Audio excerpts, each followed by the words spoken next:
আসসালামু আলাইকুম। হ্যালো ব্রিয়স, কেমন আছো তোমরা?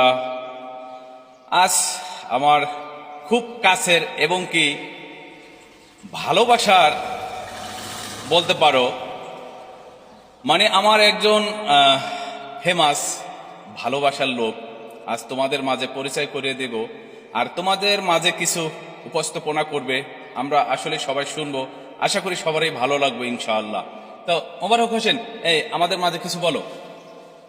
সম্মানিত ভিউয়ার্স, আসসালামু আলাইকুম। কাজী ড্রাইভিং ট্রেনিং স্কুলে আপনাদের সবাইকে স্বাগতম। আমার নাম মোহাম্মদ মোবারক হোসাইন। আমি মুজিব ভাইয়ের খুবই পুরনো একজন ছাত্র। মুজিব ভাইয়ের দিক নির্দেশনায় আমি আলহামদুলিল্লাহ গাড়ি চালানোর যে সঠিক প্রক্রিয়া সেটি আমি অর্জন করতে পেরেছি, এবং এখন আমি খুবই সুন্দরভাবে, নিখুঁতভাবে, নির্ভুলভাবে গাড়ি চালাতে